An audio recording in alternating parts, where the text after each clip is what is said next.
Olá, queridos telespectadores da TV Muriaé Online, essa TV feita para você.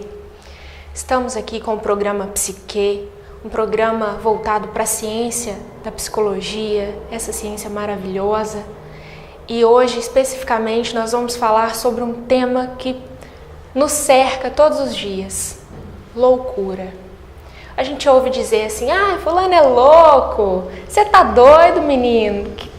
Enfim, de todo lado a gente está cercado pela loucura. E vamos perceber hoje, com o histórico, através do histórico da loucura, que nem sempre esse tema teve um feeling negativo. O filósofo Michel Foucault afirma que na Grécia Antiga a loucura era interpretada como dádiva divina. Por quê? As pessoas que eram consideradas loucas faziam afirmações e as pessoas garantiam que aquilo era verdade absoluta. Endeusavam-nas, diziam: é verdade, confiem, como se fossem previsões, expressões positivas, e levavam toda a fala da pessoa considerada louca a sério. Então, naquele tempo, a loucura era interpretada como algo verdadeiramente gracioso. Posteriormente, com o avançar da cultura, do tempo, as pessoas passaram a interpretar a loucura como expressão das forças da natureza. No início da Idade Média, as pessoas eram isentas de toda a responsabilidade que as falas que vinham acerca da loucura apresentavam ao mundo. Então, já entrando na Idade Média, as pessoas já interpretavam dessa forma.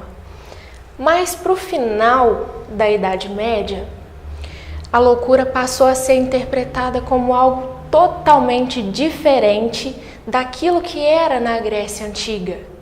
Passou a ser interpretada como possessão de maus espíritos. Tinha toda uma influência, porque àquela época começou-se a perceber no mundo a peste, a lepra. As pessoas começaram a viver enclausuradas, separadas, para não pegar, para não viralizar a doença.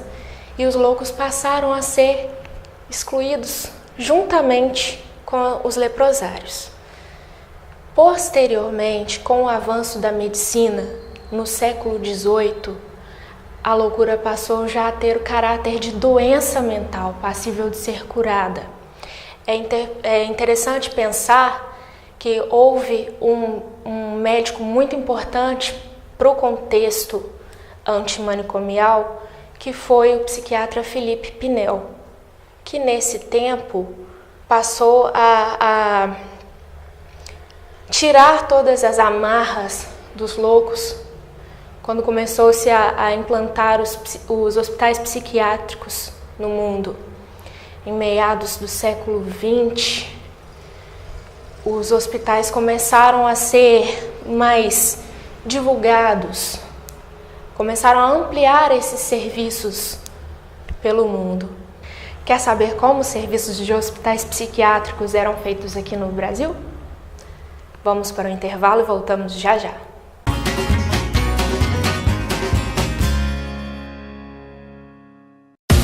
A Escola São Paulo traz para Muriaé o melhor curso de mecânica de motos da região. Curso 80% prático. Mecânica, eletricidade e injeção eletrônica em 4 semanas. Aprenda tudo com o professor eleito pela Yamaha, o melhor mecânico do Brasil. Inscrições abertas para homens e mulheres a partir dos 16 anos de idade. Informações na Escola São Paulo ou pelo telefone 3722-5042. Escola São Paulo.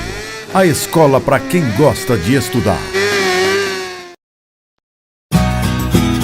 Public Med. Os melhores shows do Brasil passam por aqui. Viver no mundo colorido é bem melhor. Sinta a cor, sinta o sol em cada momento em sua vida. Ela Estela Viva Filmagens, em Muriaé, 3721-4213.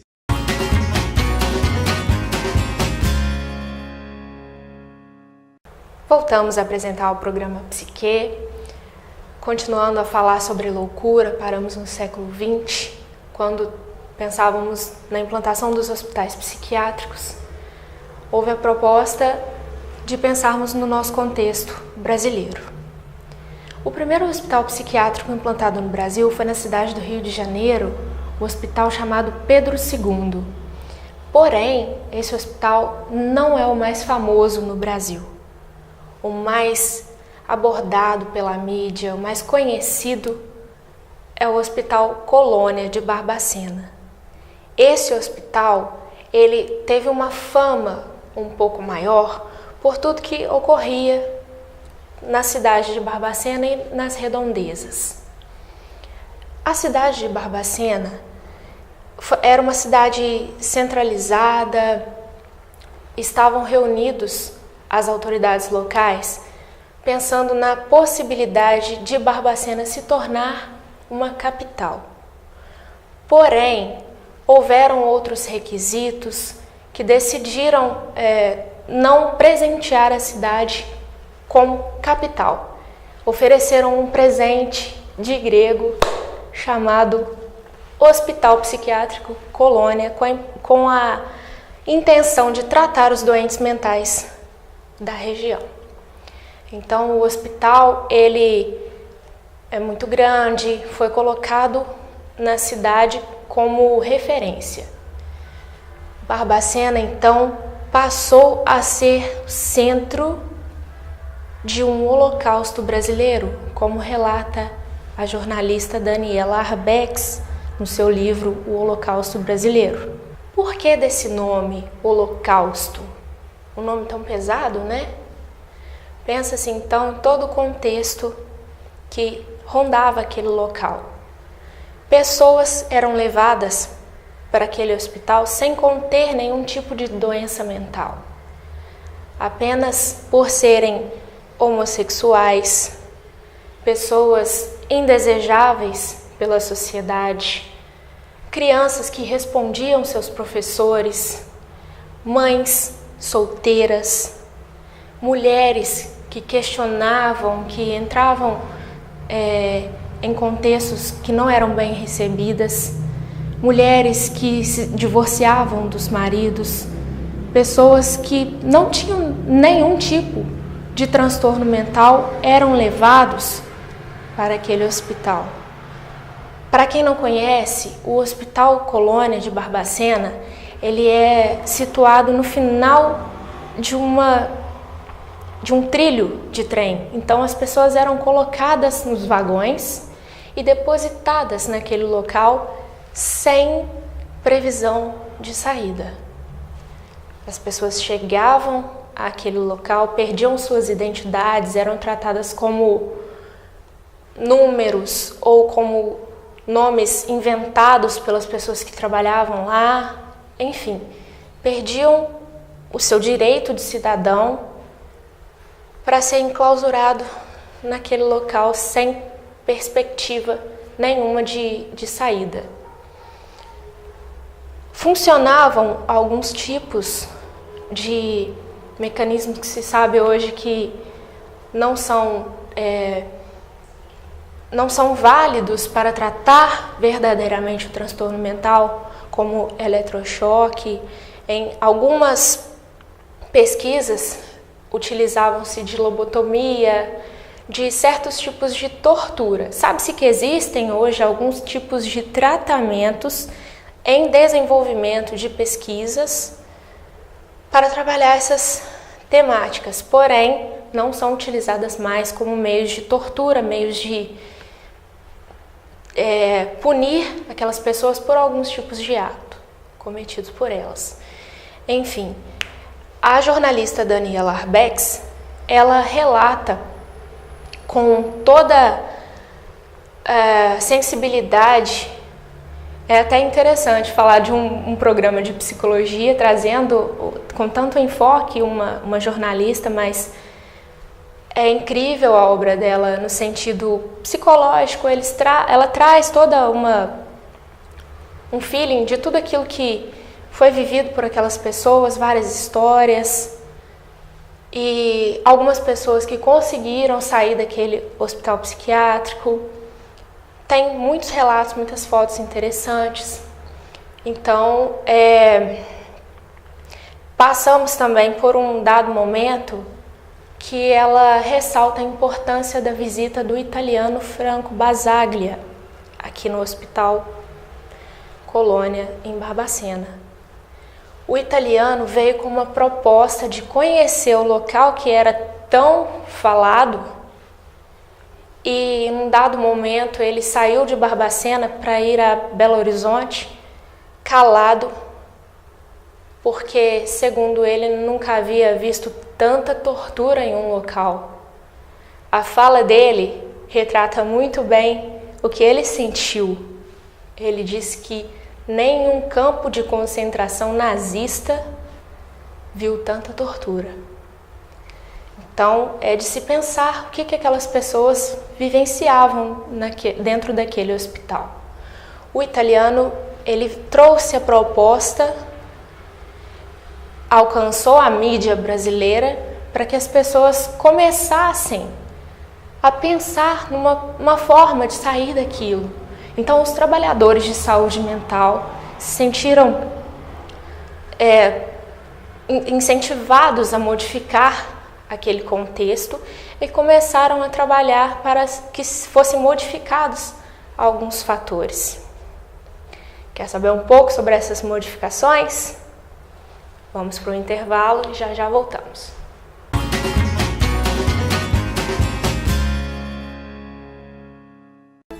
Viver no mundo colorido é bem melhor.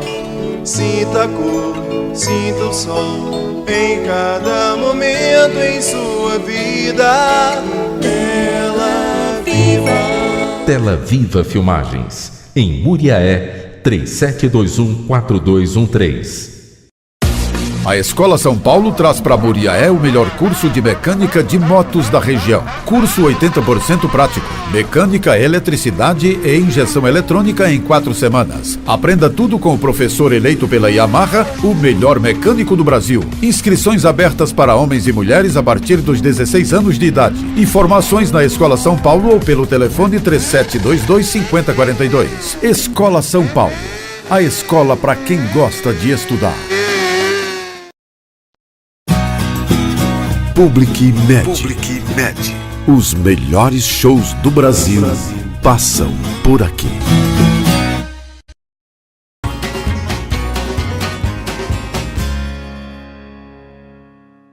Estamos de volta com o nosso programa sobre loucura, aquele tema que deixa a gente louco. Então, estávamos falando sobre as modificações que aconteceram para que hoje tivéssemos um tratamento mais humanizado em relação às pessoas com transtorno mental.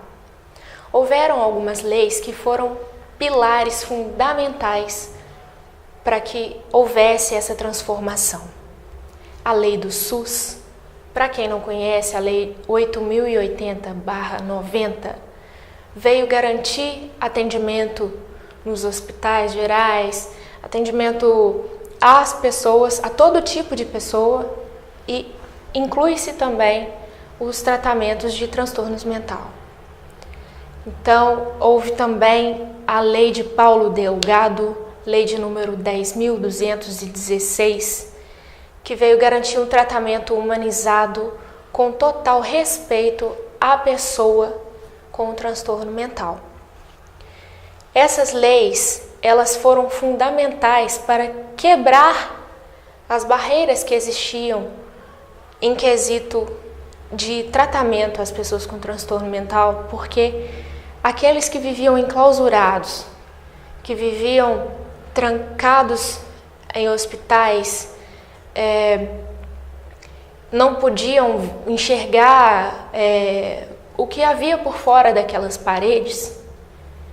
Essas pessoas receberam direitos de serem tratadas como nós, como qualquer pessoa asseguradas por lei.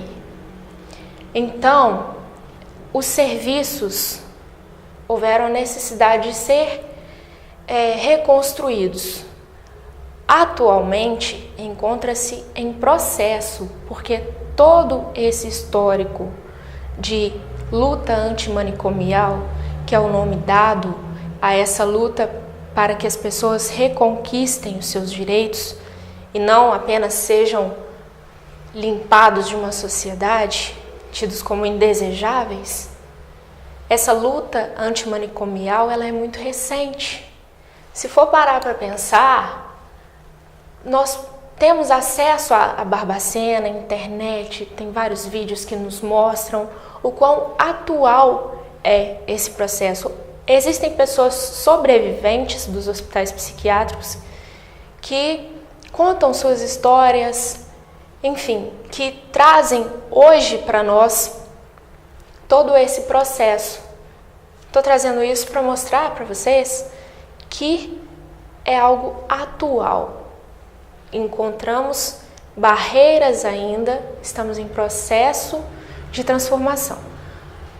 Houveram as chamadas redes substitutivas. O que são redes substitutivas? O governo brasileiro criou programas como De Volta para Minha Casa, que são programas que devolvem à pessoa com transtorno mental a sua cidadania. O programa oferece uma bolsa para que a pessoa possa ir ao banco, sacar o seu direito, seu valor, investir em si e voltar a ter uma vida mais próxima, né, do que a nossa população hoje vive. Existem também as residências terapêuticas, que servem para quê? Como eu havia dito antes, existem pessoas que sobreviveram àqueles hospitais psiquiátricos. Perderam as suas identidades, perderam suas famílias.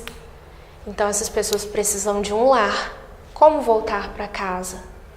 O governo criou esse programa, residência terapêutica, que são casas que as pessoas egressas de hospitais psiquiátricos moram com acompanhamento de uma equipe multidisciplinar que atende a essas pessoas, oferecem tratamento humanizado. Essas pessoas não ficam trancadas em casa, elas têm uma vida normal, porém têm onde dormir e como sair dali de uma forma natural. Existem hoje também os CAPs, CAPs 1, CAPs 2, CAPs 3, CAPs I e CAPs AD. CAPs 1 são para cidades abaixo de 70 mil habitantes. Esses CAPs, o que são CAPs? São centros de atendimento psicossociais. As pessoas vão para receber o atendimento, passarem o dia. Existem formatos de CAPs que trabalham 24 horas atendendo a população, as pessoas acometidas por transtorno mental.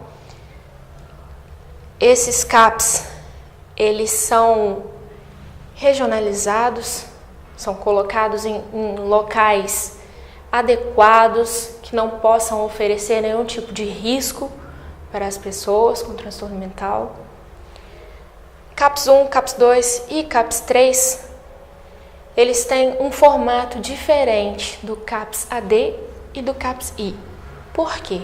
O CAPs I, ele é especializado em crianças. Crianças com transtorno mental é CAPs I. CAPs AD é voltado para pessoas que utilizam álcool e drogas. Esse CAPs nós temos aqui em Muriaé, bem como o CAPs 2 também. O CAPs 2, ele funciona assim como o CAPs I, que nós temos aqui em Muriaé. Não funciona 24 horas, mas tem um atendimento diário. As pessoas podem chegar lá, serão atendidas. A equipe ela é muito mais preparada para receber e oferecer um tratamento humanizado. garantir que essas pessoas possam voltar para suas casas, para suas famílias e viver uma vida normal, sem nenhum tipo de tortura, sem nenhum tipo de enclausuramento. E a gente traz essa proposta desse programa de hoje para que vocês possam refletir um pouco sobre o tratamento destinado às pessoas com transtorno mental. Se você vê na rua hoje uma pessoa que possui algum tipo de transtorno, a maioria das pessoas tem medo, por todo o histórico egresso das pessoas, egresso aos hospitais psiquiátricos. Então, nós temos um estigma atrelado à pessoa com transtorno mental, um medo, enfim, que deve ser desmistificado. As pessoas, elas merecem respeito, como todos nós, e podemos pensar que todos nós somos passíveis de ser acometidos por um transtorno mental, merecemos respeito e queremos liberdade. Estamos no final desse programa, agradeço a sua atenção.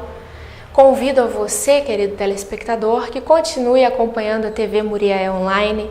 Temos a nossa página no Facebook, dê o seu like, divulgue e participe.